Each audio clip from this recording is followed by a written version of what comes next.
আল্লাহ রাব্বুল আলামিন অশেষ শুকরিয়া, অশেষ মেহেরবানি যে আল্লাহ রাব্বুল আলামিন আমাদেরকে এই দেশে আমাদের প্রতি বড় তৌফিক দান করেছেন।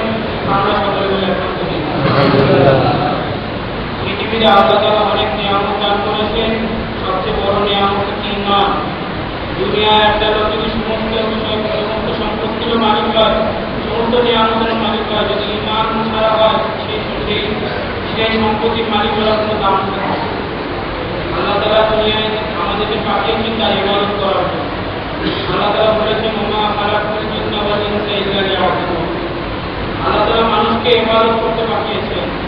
তবে এই মানুষকে ইবাদতে পাঠানোর জন্য মানুষের যে প্রয়োজনীয় বিষয়বস্তু আছে সেগুলিকে আমাদের প্রয়োজনের জন্য পাঠিয়েছেন, কিন্তু দুঃখের বিষয় যে আমরা সেই বিষয়গুলোকে মূল উদ্দেশ্য করে নিয়েছি, অথচ যে জন্য পাঠানো সেগুলি আমরা ভুলে গিয়েছি।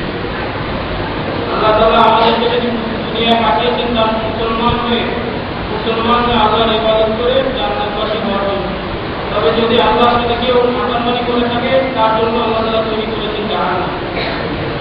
আল্লাহ তাআলা বলেছেন ইয়া আইয়ুহাল্লাযীনা আমানু তাকুল্লাহ হাক্কা তুকাতিহি ওয়া লা তামুতুন্না ইল্লা ওয়া আনতুম মুসলিমুন।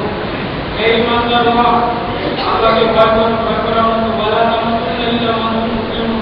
মুসলমান না হলে কি করবে? মুসলমান কাকে বলে?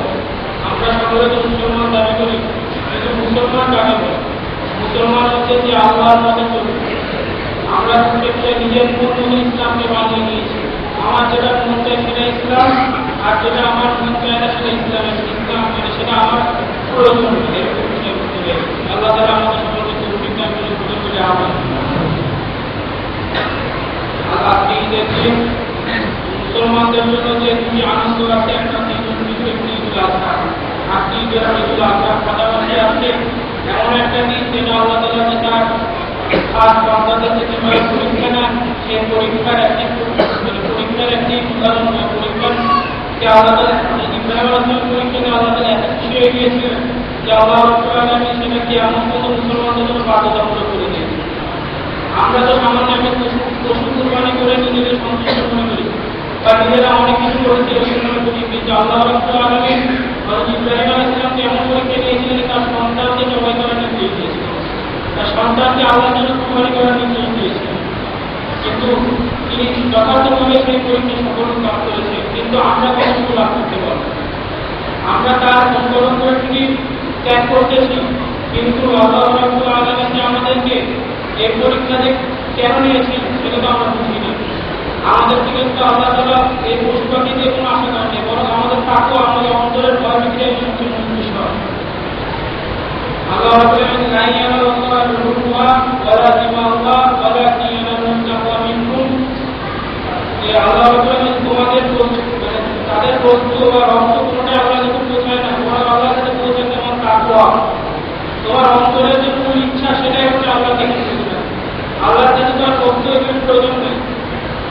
এমনকি আল্লাহ রাব্বুল আলামিন একটা সামান্য পশু কোনো প্রয়োজন ছাড়া যদি কেউ কোরবানি প্রয়োজন ছাড়া মানে আল্লাহকে জবাব করতে হবে।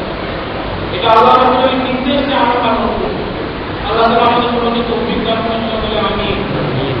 আমাদের আরেকটা বিষয় বোঝা দরকার যে কোরবানি এটা শুধু একমাত্র আল্লাহর জন্য। দুনিয়া যদি কোনো নিয়ম ভুলে যায় তাহলে আমরা কোনো সওয়াব করতে পারবো না। যে আমাদেরকে সেখানে প্রতি মিটারে কমকে করবে এরকম যদি নিয়ম চলে আসে তাহলে আমরা কখনো সফল হতে পারবো না। আমাদেরকে আল্লাহ তাআলা কোরবানির নির্দেশ দিয়েছেন যে একমাত্র আল্লাহর উদ্দেশ্য, মূল অন্তর থেকে উদ্দেশ্য সন্তুষ্ট লাভ করাটা কিন্তু বড় বিষয়। আর পাশাপাশি খেয়াল রাখতে হবে যে আমাদের পশুপাখি কোরবানি করবো যাতে আমাদের প্রতিবেশী বা কারো কোনো সমস্যা না হয়, তারা যদি কোনো সমস্যা থেকে আমরা সহযোগিতা করবো, আমাদের নিয়ে খেয়াল রাখতে হবে। কারণ আল্লাহ রাসূল বলেছেন যে যার হাত থেকে প্রতিবেশী নিরাপদ নয় সে মুসলমান না। আমাদের পশুপাখি যদি রক্ত তারা যদি কোনো সমস্যার সৃষ্টি করে সেই জন্য আপনাকে রক্ত করতে হবে। আমাদেরকে এইগুলো সতর্ক হওয়া দরকার। আল্লাহ রাব্বুল আলামিন আমাদের সকলকে তৌফিক দান করুন সকলে আমিন। পাশাপাশি আমাদের ইবাদত করা দরকার পরিপূর্ণরূপে। সবচেয়ে বড় সেই মানটাকে পরিপূর্ণ করা দরকার।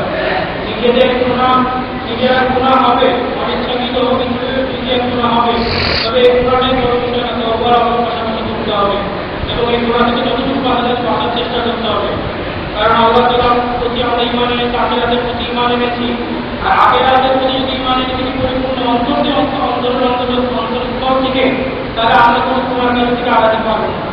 কারণ যদি আখিরাতের ভয় আমাদের মনে ঢুকে যায়, কিন্তু আমাদের যে বিষয়ে আমাদের ইমান যদি মুখে যদি অন্তরে